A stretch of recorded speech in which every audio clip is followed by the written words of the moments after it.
So a huge decision from the AFL, as you heard there, still waiting to discuss whether or not it will be Thursday night, Carlton-Richmond, to kick things off at the MCG. That being a traditional matchup, that's going to come in the coming day or two, the decision on that. But, Gal, is the writing on the wall for the NRL if you've got the AFL getting on the front foot here and saying it's not going to be 23 rounds this year, we're going to concede and realise that 17, a match against each other, is where it's at? Yeah, I think it is. I think at some stage the season's going to be suspended without a doubt.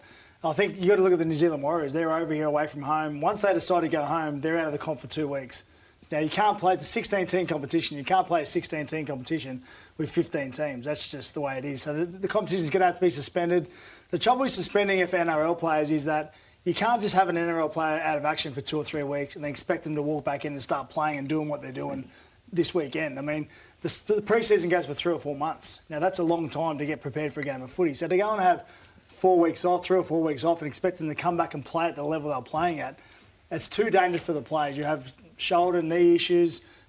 Player welfare just wouldn't be right. So I think they should suspend the season for an extended period of time so we have a start date and an end date. Play every team once. Once they've played every team, we have a top 8 moving to a semi-final series. I think that's the best way to do it going forward. So during that, if a player gets coronavirus, what do you do? Well, they're quarantined by themselves. That's I think for the short term. Where's coronavirus going? It's going nowhere. No, it's going to spread, Freddie. But it's here forever. Like I'm trying to work out what is having 2 or 3 or 4 weeks off, other than take the impact or the load off the hospitals, which that's what they're trying to do. Paramount. I understand that, but I want to know where people think coronavirus is going to go. Well, we're not even into winter. Yeah, but it'll be like the crises that have come in the past. Like when Ebola was spreading, when SARS was spreading, they eventually It's a fair bit worse than SARS. Yeah, but it's still the same thing in that they eventually work out how to contain it. Look, in China at the moment, they've got 80,000 cases all up. They're reporting 25 a day. 25, and there's 1.4 billion of them. They've done some. I know they lock them up there, and we were talking about before, they can do all sorts of things to the citizens there if they don't abide by the rules. But I know what you're saying. This thing's going nowhere all winter. The AFL clearly knows they're going to be shutting the competition down because they want to start this week, right? Yet they've built a 17-week competition, which means they know they're not going for 17 weeks because that would throw them out into the finals in the middle of July. That's not going to happen. So it's definitely going to close down. But this whole debate around the world is all about the elderly because in California they're stopping people over 65 going out. They've shut restaurants and bars in New York City, LA, it's the same as England. right across Europe, England, Ireland, Paris. You can't go to a cafe in Paris. But what's it mean for our game? We're here to talk about our game, where our game's heading. What's it mean for our game? I want to see the game played every week. I want to see games of footy I think it means that this season is almost a folly at the moment. So we're just wait and see 1 week at a time. Exactly right. I don't think there's anything else you can do. There's nothing else you can do.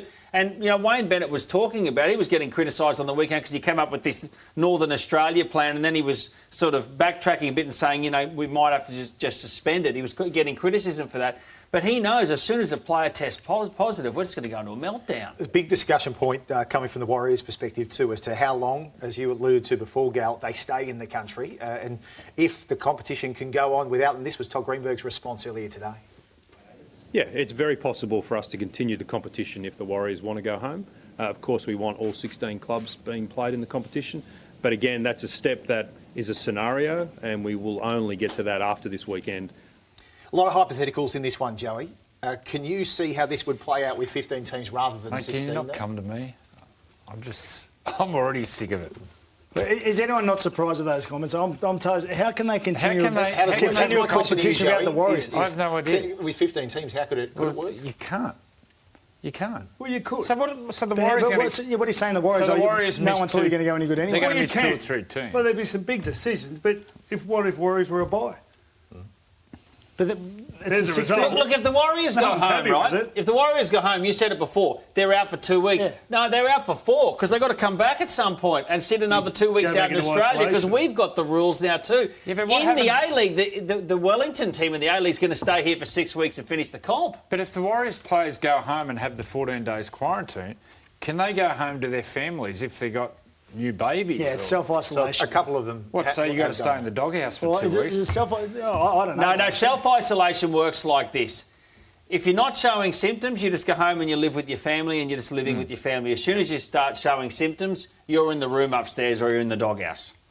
The data that comes through, though, about kids is kids very rarely get it. That was the data. We spoke to Peter Overton before, and he was telling us he was getting some intel off some people who know what they're talking about. So kids are pretty safe. Right up to even 20-year-olds, I think he was declaring that they're pretty safe and they don't even pass it around that much. You know, I think it's the elderly that are the ones that are very vulnerable, and looking after them and making sure they're in isolation. That's Very vulnerable. Oh, extremely vulnerable, without doubt. And also people on chemo and people with diabetes and other things as well. But I just, you either got to just everyone stop, or you've got to find a way through it and be really delicate around the people who are going to be vulnerable. I just don't know where people think it's going to go. I don't know how it's going to stop. Do all the sports need to be on the same page? I mean, in particular... Well, the funny thing is, when you say that, so in the United States, the NCAA tournament, March Madness, it's the biggest thing since sliced bread in the States. What's that? It's off. It's a basketball tournament for the top 64 college teams in the United States. It's absolutely off the scale, ginormous. It's been cancelled. PGA Golf's cancelled. The Masters So they cancelled the whole year, or like for a period? That tournament's postponed. The NBA's postponed. They've delayed the start of Major League Baseball. European soccer's off. Formula One's off. Everything's off. But the sports that are running worldwide, like Super Rugby's off, is the AFL, the NRL, the A-League in Australia. Like all of these sports are still going. We seem to be in a bit of a bubble here. The inevitable's coming, isn't it? Do you think it's inevitable that the NRL will stop? I think it is because someone will test positive. Yeah, absolutely. And when you say, I agree, there'll be a when you reaction say for sure. If one player gets it and they get a quarantine, what happens if Cameron Smith gets it for the Melbourne Storm? Like if Cameron Smith was playing for Manly yesterday, they win. So if he gets it, they're going to play without him for 2 months. No, if he gets it, they'll have to quarantine the whole team. They'll have to, the whole team will So have to they're be out. They'll be able to play. Well, the issue there They'll is... be able to play for 14 days. Yeah, 14 days. They'll quarantine the whole team without a doubt. So the moment a player everyone in the gets club. corona, stops. it's pretty much out. Yeah, So you're right. It has to stop. I'm just curious where people think it's going to go. I'm sure people know a lot more than we do, but isn't this just going to roll on like every other influenza over time and come around strong every winter, and we'll find vaccines? And is that how it works? I'm not too sure. No idea. I'm not too sure. We don't know. I suppose that's where we do have to listen to experts and be guided by what they say. But I agree. I just think it's inevitable that the NRL is going to have to stop at some stage. Because a player will get it. We're all going to get it at some stage. That's right. I think they think there'll be a new strain. It'll develop off into a new strain. We're going to be biochemists now, Joey. That's our job in life. I got no worries. This body... It's taken a lot of punishment. Coronavirus, it's elusive. What this has taken, it's like kindergarten stuff. A lot of questions are still to be answered. We'll have a look at another part of all this too as our coronavirus coverage continues here on 100% Footy after